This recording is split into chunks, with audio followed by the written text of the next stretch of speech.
오늘 함께 보실 하나님의 말씀은 신약성경 에베소서 3장입니다.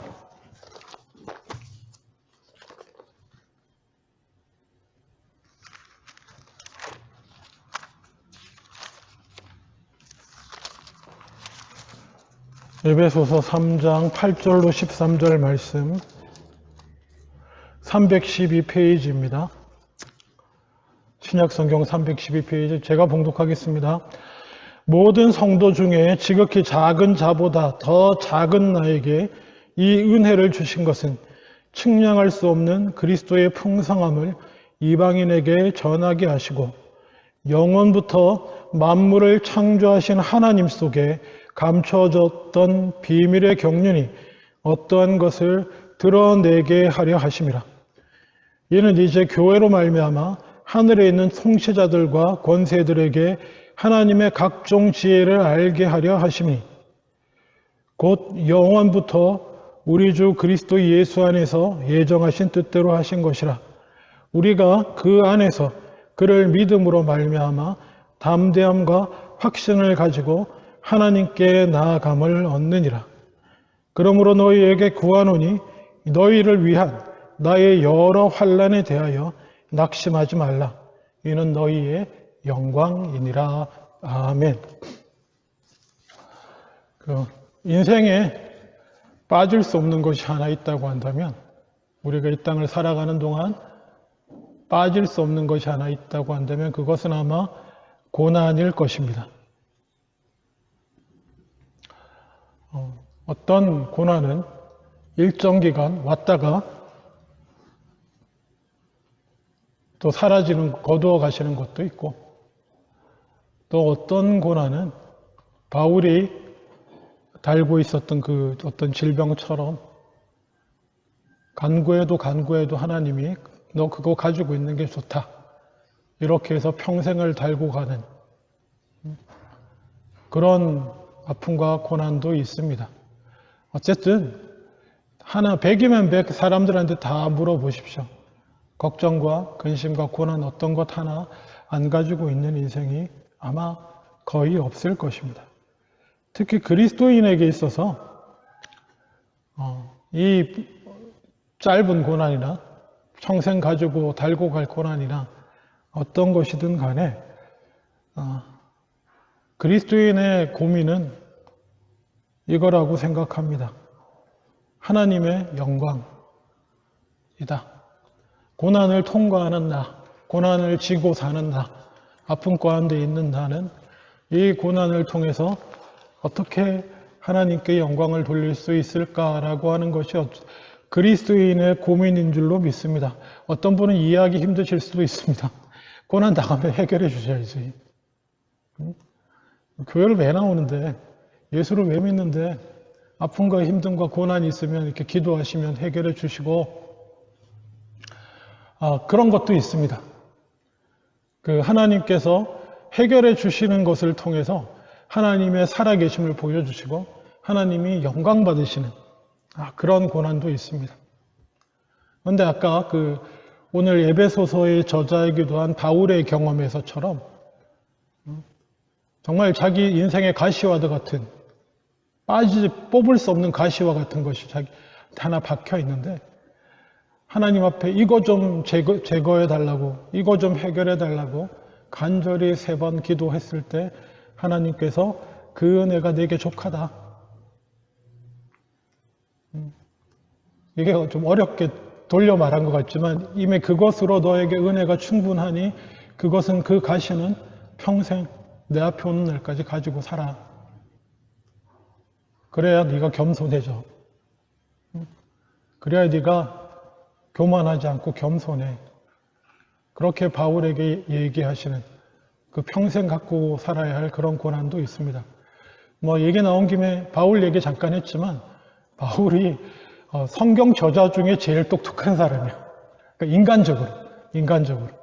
그 당시 로마 시대 철학과 학문 거의 다 기초교육은 다 배운 데다가 이스라엘로 돌아와서는 율법 교육도 최고 수준으로 다 받은 거예요. 그러니까 세상 교육과 말씀 교육을 최고로 다 받은 사람이 바울입니다. 그러니까 이렇게 글도 제일 많고요. 제일 많이 쓰고요. 우리의 신앙을 정립해 준 사람 중에 한 명이 바울이기도 합니다. 자, 어쨌건 고난과 영광이라는 고민을 가지고 오늘 본문에 한번 들어가 보겠습니다. 자, 처음 보시면은 바울이 이렇게 자기에 대해서 얘기합니다. 모든 성도 중에 지극히 작은 자보다 더 작은 자가 자기다. 사도 바울이 모든 여러 성도들보다 중에 지극히 작은 자보다 더 작은 사람이 납니다. 자, 이 바울이 이 한 말은 진심일까요? 아니면 수사적인 겸손일까요? 어떤 것 같습니까? 예를 들면 제가 이 설교 중에서 설교하다가 이렇게 얘기한다고 쳐봅시다. 여러분에게 저는 여기 함께 예배하는 여러분 나와 있는 모든 사람들보다 가장 적고 보잘것없고 부족한 자가 접니다. 제가 이렇게 말하면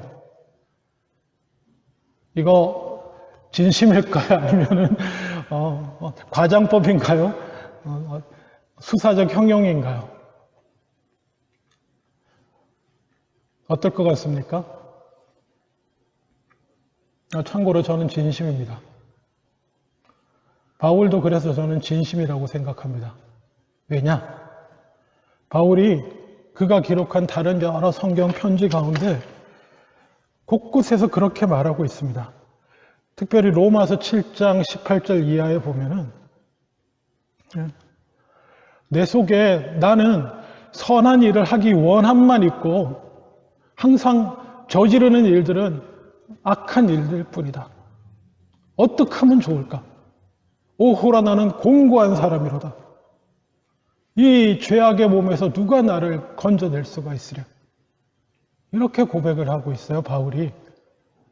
이거 과장법 아닙니다. 겸손의 말 아닙니다. 디모데전서 1장 15절에는 또 뭐라고 고백하냐면 나는 죄인 중에 괴수, 안 좋은 무리의 우두머리를 괴수라 그러잖아요. 죄인 중에 몬스터 말고 한자어로 괴수, 나쁜 무리의 우두머리를 어떤 괴수라고도 합니다. 그렇게 고백하고 있습니다. 물론 실제로 그가 신앙적으로 볼 때 하나님 앞에 잘못한 것들이 있죠. 잘 몰랐을 때 뭡니까? 크리스찬들 예수 믿는 사람을 박해하고 돌아다녔잖아요. 고소해서 죽이고 막 이랬던 그게 있어서 그럴 수도 있습니다. 그렇지만 단순히 그것만으로 그가 죄인 중에 괴수요? 내 속에는 선한 뜻은 있으나 행하는 것은 나쁜 일 뿐이니 어찌하면 좋을까? 라고 하는 고백은 진심입니다. 저도 그렇습니다. 여러분에게 제가 얼마나 신앙 안에서 조금 성숙한 인격을 가진 사람으로 보일지 모르지만 내면 깊숙한 곳에는 오호라 나는 공고한 사람이로다. 누가 나를 이 죄악의 어둠에서 건져내랴? 라고 하는 고백이 그 아픔이 항상 있습니다. 근데 여러분 이런 말이 교만이 될 수도 있지만 그리스도인이라면 이게 정상입니다. 그리스도인이라면 이게 정상이에요. 자신을 돌아볼 때 예수 믿고 내가 조금 예수님 닮아가는 부분도 있는 것 같고 내 인격에 좀 다듬어지고 이렇게 되는 부분도 있는 것 같지만 잠시 눈을 돌려 내 속 깊숙한 곳을 바라보면 여전히 그 안에 꿈틀거리고 있는 온갖 어둠과 악과 언제 약간만 방심하면 어디로 튀어나오고 솟아오를지 모르는 오호라 나는 공고한 사람이고 나는 모든 성도 중에 지극히 작은 자보다 더 작을 수밖에 없는 자다라는 고백을 할 수밖에 없습니다. 겸손이 아니에요. 사실이 그렇습니다. 이 사실을 늘 직시하고 그래서 날마다 눈 뜰 때마다 그리스도의 십자가만을 의지하고 주님의 긍휼만을 의지하고 나가는 자들이 그리스도인이라는 것을 기억하시길 바랍니다. 그래서 더 감사함이 있는 것입니다. 이러한 나에게 은혜를 베풀어 주신 것입니다. 이러한 나를 하나님을 알지 못하던 때의 나를 택하시고 불러주셔서 예수를 알고 믿고 하나님을 알게 하신 그 은혜가 있는데 거기다 더하여 바울은 측량할 수 없는 그리스도의 풍성함을 이방인에게도 전할 수 있는 사도로 자신을 택해 주셨다라고 하는 고백이 있는 것입니다. 이 죄인을 구원하사 하나님의 복음을 위해 사용하게 하셨다라는 고백이 8절의 고백입니다. 여러분도 이와 똑같지는 않지만 그리스도인이라고 한다면 비슷한 경험을 공유하시는 줄로 믿습니다. 나 같은 죄인을 살리셔서 하나님의 자녀 삼아 주시고 주님의 뜻을 쫓아서 그래도 살아가려고 애쓰는 살아가게 하시는, 그리고 가끔은 그러한 작은 순종을 통해서 나의 그 작은 순종을 통해서 하나님 나라를 이루어 가시는 그 은혜에 감사하는 것이, 하면서 살아가게 되는 것이 그리스도인의 모습이라고 생각합니다. 계속 보겠습니다. 9절에 영원부터 만물을 창조하신 하나님 속에 감추어져 있던 비밀의 경륜이 어떠한 것을 드러내게 하려 하심이라. 특별히 사도 바울이 자신 은혜로 택함을 받아 이방인에게 복음을 전하는 사도가 된 것은 영원부터 하나님께 감춰져 있던 비밀을 드러내게 하신다. 이거 다 설명했었습니다. 에베소서 안에서 감춰져 있던, 하나님께 감춰져 있던 비밀이 무엇입니까? 구원의 비밀이 하나님은 유대인들뿐만 아니라 모든 이방인을 포함한 모든 사람들의 하나님이시고 모든 백성을 구원하시기를 원한다. 그렇죠? 하신다고 하는 그 사실. 그리고 근데 이것이 감추어져 있었다 라고 표현하고 있습니다. 왜 감추어져 있었을까요? 사실 여러분, 창세기부터 가만히 읽어보시면 하나님은 원래 이스라엘 사람을 구원하려고 하신 게 아니고요, 온 인류를 구원하시려고 하신 계획이 거기에 들어 있습니다. 제가 창세기 잠시 얘기할 때나 출애굽기 말씀 나눌 때마다 출애굽할 때도 드러난다 그랬잖아요. 그때 이스라엘 백성을 구원하시면서 이스라엘 백성뿐만 아니라 이방 타민족이더라도 누구든지 하나님 믿기를 원하는 자는 할례 받고 계명 말씀에 따라 살면 이스라엘 백성이 되는 그 원리가 이미 구약 시대도 다 있었어요. 근데 하나님이 감추셨다기보다는 그런 의미도 있지만 그 유대인들의 눈이 가려워져 가지고 그들이 복음을 몰랐던 것, 예수 그리스도를 통해서 다시 한번 보여주시고 사도 바울을 불러서 다시 한번 드러내 보여주시는 것입니다. 그 사역을 위해 자기가 부름받았다는 이야기를 하면서 10절, 이 부분이 아주 중요한 부분입니다. 오늘 본문에 있어서 이는 이제 교회로 말미암아 하늘에 있는 통치자들과 권세들에게 하나님의 각종 지혜를 알게 하려 하심이니, 이게 무슨 소린가 싶어요. 처음 읽으면 교회를 통해서, 이게 말미암다는 뜻이 교회를 통하여라는 의미입니다. 교회를 통해서 하늘에 있는 통치자들과 권세, 이게 뭐냐? 그냥 우리가 가장 알아듣기 쉬운 용어로 말하면 천사들을 말합니다. 여러분, 여기서 잠시 오해하면 안 되는 게 공중의 권세 잡은 자라는 표현이 있습니다. 공중의 권세. 그리고 여기는 하늘의 권세요. 두 개가 다릅니다. 공중의 권세 잡은 자는 우리가 뭘 지칭한다고 말했죠? 사탄이요. 여기서 공중은 그야말로 에어입니다. 에어. 이 지상에 이 공기 있는 이 여기의 권세 잡은, 이 공중의 권세는 사탄을 말하고요. Heavenly Power and Rule, 하늘의 권세는 권세들이라고 말하면 하나님의 그 사역자들, 천사들을 말하는 것입니다. 그러니까 헷갈려 하시면 안 돼요. 공중의 권세 잡은 자는 사탄이고, 우리 인간이 사는 이 정말 우리가 호흡하는 이 공기 중과 같은 이곳에 지금 현재 하나님의 내버려 두신 가운데 역사하고 있는 권세는 사탄이고, 하늘의 권세들은 천사들인데, 문제는 말입니다. 교회가 그 하늘의 천사들에게 하나님의 각종 지혜를 교회를 통해서 알게 하신다라는 거예요. 이게 신비한 사실인데, 천사들이 사실은 뭐 하는 존재인 것 같습니까?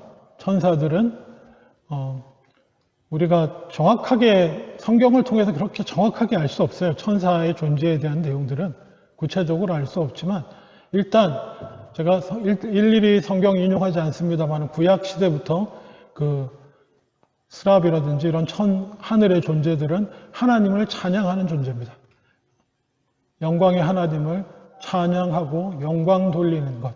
그리고 뭐 신약 시대 보면 또 구약 시대도 이렇게 하나님의 대리자로서 인간들에게 나타나서 말씀을 전하기도 하고 역사하는 그런 저런 일을 하는 존재들인데, 교회가 이 천사들도 깨닫지 못하는 하나님의 뜻을 이루는 도구가 교회라는 것입니다. 구체적으로 그게 뭐냐 하면 예수 그리스도의 십자가를 통하여 주어진 유대인뿐만 아니라 온 인류를 향한 민족과 종족을 넘어서는 하나님의 구원의 역사가 교회를 통해서 이루어지는 것을 하늘의 천사들도 보고 하나님의 뜻을 깨달아 알고 하나님을 더 영화롭게, 하나님께 영광 돌리게 한다는 거예요. 하나님도 참 어떻게 보면 재미있으세요. 천사들에게도 알리지 않고 인간들에게 이 세상의 백성을 불러 모아 구원하시고 교회를 통해서 그 영광을 보여주심으로, 구원의 역사를 보여주심으로 천사들이 그 영광을 보고 그 역사를 보면서 하나님께 영광 돌리게 한다라고 바울은 우리에게 알려주고 있습니다. 그런데 이 구원의 역사는 11절, 곧 영원부터 우리 주 그리스도 예수 안에서 예정하신 뜻대로 하신 것입니다. 교회는 구원의 도구입니다. 오늘날에도 어찌하든지 교회는 구원의 도구로서 그 역할을 잘 감당해야 될 줄로 믿습니다.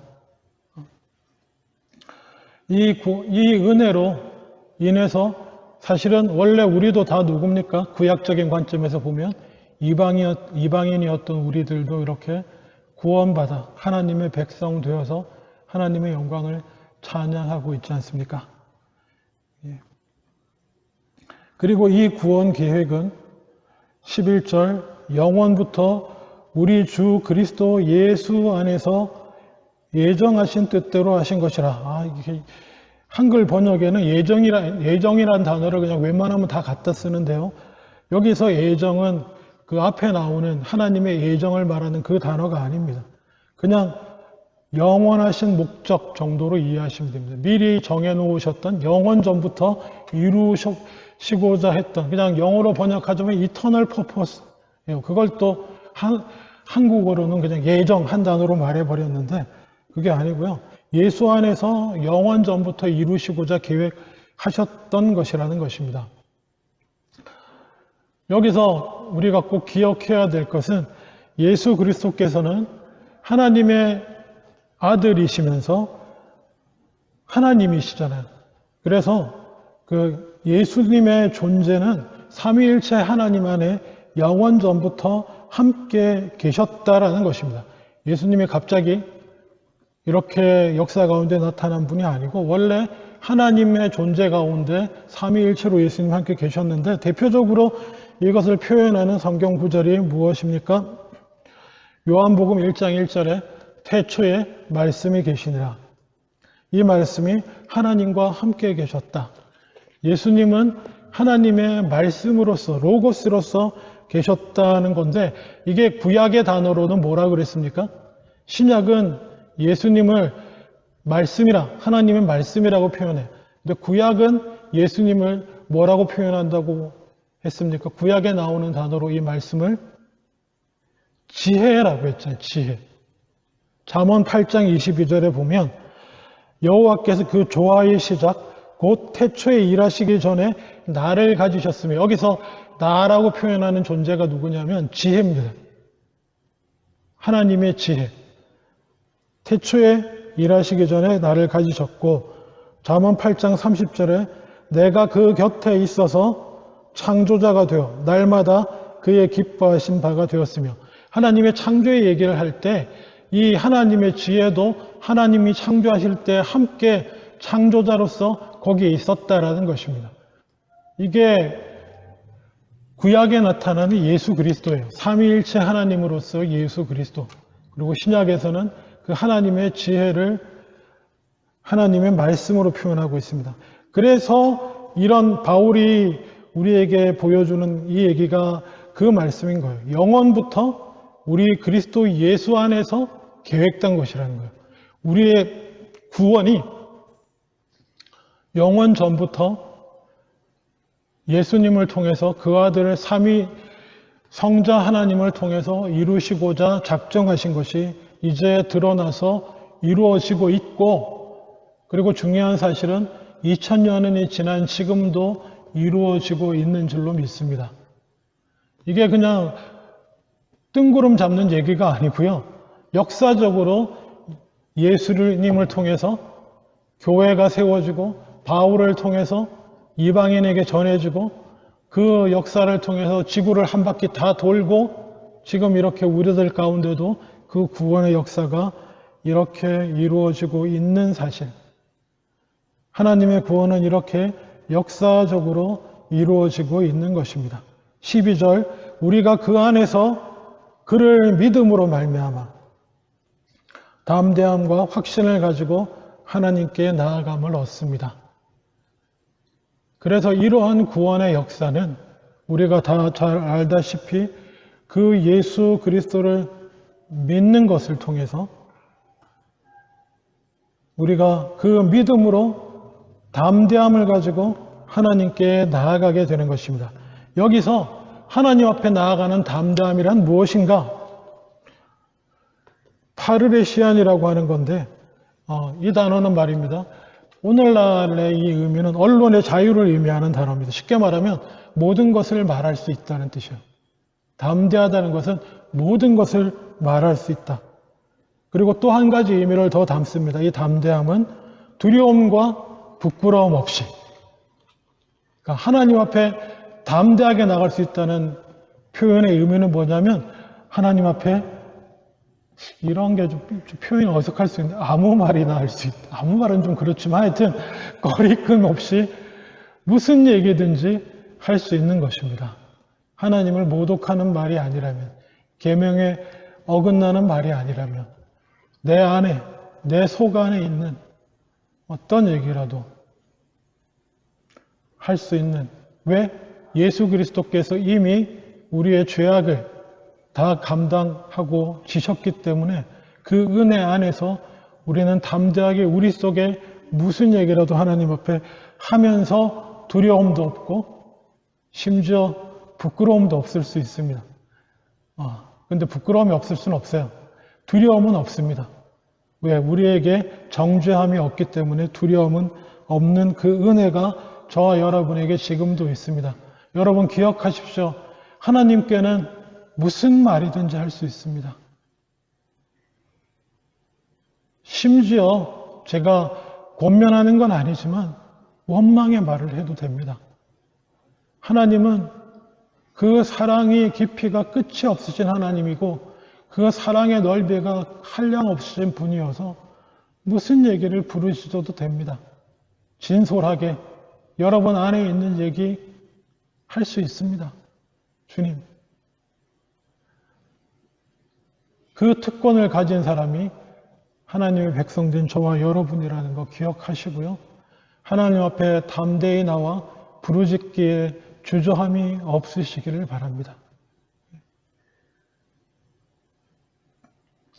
아픔이면 아픔, 걱정이면 걱정, 근심이면 근심, 어떤 것이든지 제 경험으로는 심지어 의심의 내용도 좋습니다.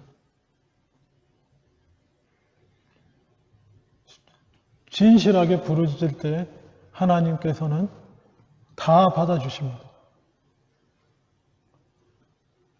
그러한 담대함이 우리 것이라는 것 꼭 기억하십시오. 마지막으로 13절, 그러므로 너희에게 구하노니 너희를 위한 나의 여러 환난에 대해서 낙심하지 말라.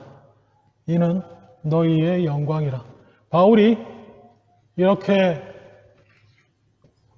죄인이, 그 성도 중에 지극히 작은 죄인 중에 괴수인 바울이 하나님의 은혜를 받아서 이방인에게 복음을 전하는 사역자로 복음 사역을 하다가 그 교회를 통해서 역사하시는 하나님의 그 뜻을 이루어 나가다가 이제 감옥에 갇히는 환난을 당하고 있지 않습니까? 그 환난을 당하는 사람, 보세요. 복음에 가장 열심이고 교회를 위해서 수고하고 헌신하며 목회하며 돌보던 분이 감옥에 잡혀 들어가 버렸어요. 그러면 1차적으로 그것을 지켜보는 교회 성도들의 마음에 무엇이 올 수 있겠습니까? 낙심과 좌절이 올 수 있습니다. 아니, 이렇게 하나님의 영광을 위해서, 주님의 나라를 위해서 열심히 애쓰고 수고하고 주님 주신 역할을 감당하고 그래도 어찌하든지 하나님 말씀에 어긋나지 않게 살려고 애를 쓰는데 오히려 부흥하고 풍성하고 영광 올리고 영광 받고 이래야 되는데 웬걸 핍박받고 저렇게 사도 바울처럼 누가 봐도 하나님 말씀에 가장 열심을 내고 앞장서서 순종한 사람이 감옥에 잡혀가 버리고 이러면 1차적으로 낙심할 수 있습니다. 그래서 바울이 부탁합니다. 그러므로 너희에게 구하노니 낙심하지 마십시오. 이거는 낙심할 일이 아닙니다. 오히려 여러분의 영광입니다. 이게 중요합니다. 바울이 고난당하는 것이 여러분들에게 영광이 됩니다. 제가 고난당하는 것이 여러분에게 영광이 됩니다. 라고 바울은 말하고 있습니다. 이게 무슨 말일까요? 바울이 개인이 고난당하는 게 교회의 영광이 되다니요. 가장 어렵게 느껴질 수 있지만 이렇게 이해하시면 됩니다. 우리 한국교회 목사님 중에 고난당하신 목사님, 유명한 분 한 분 생각하면 어떤 분이 있습니까? 뭐 손양원 목사님이나 주기철 목사님 같은 분들 있잖아요. 그분의 고난당하심이 어떤 분은 아들을 잃고 아들을 죽인 원수를 아들 삼아 양자로 삼고 나병 환자를 위해서 헌신하고 그냥 고난을 찾아다니면서 순종하신 그분의 삶이 그리고 그 죽음이 어떻게 됩니까? 한국교회의 영광이지 않습니까? 그럼 이해가 되죠? 바울이 내 고난 당하는 것을 인해서 여러분 걱정하지 마십시오. 제 고난 당함이 여러분들에게 에베소 교회의 영광이 됩니다. 낙심할 일이 아닙니다. 라는 거잖아요. 그렇죠? 말씀을 맺기를 원합니다. 여러분, 바울의 고난만이 아니라 우리 고난을 달고 사는 우리 한 사람 한 사람 개인의 고난이 교회의 영광이 될 수 있습니다. 하나님 나라의 영광이 될 수 있습니다. 어떤 때요? 고난을 바울과 같이 잘 감당해내면, 고난을 예수 그리스도의 십자가를 지고 남은 고난을 주님의 뒤를 따라 채운다는 마음으로 감당해내면서 부활의 소망과 그 부활의 영광을 바라보면서 감당해낼 때에는 그 개인이 당하는 고난이 교회의 영광이 되고 하나님 나라의 영광이 되고 하나님께 영광이 되는 줄로 믿습니다. 여러분 어떤 고난을 통과하고 계시는지, 어쩌면 하나님께서 너는 이것은 바울의 가시와 같이 평생 가지고 가라 라고 말씀하신 어떤 것이 있는지 저는 잘 모르겠습니다. 그렇지만 바울이 얘기했던 거 기억하십시오. 내가 당하는 환난으로 인해서 낙심하지 마십시오. 이것이 교회의 영광이 됩니다. 우리가 겪고 있는 고난도 교회의 영광이 될 수 있습니다. 믿음으로 하나님께 영광 돌리며 감당해 나가실 때 그렇게 될 줄로 믿습니다. 기도하겠습니다.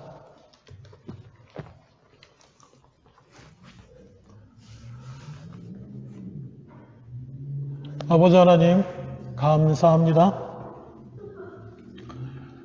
이 마지막 바울의 고백을 기억하게 하여 주시옵소서. 나의 여러 환난에 대해서 낙심하지 말라. 이는 너희의 영광이니라.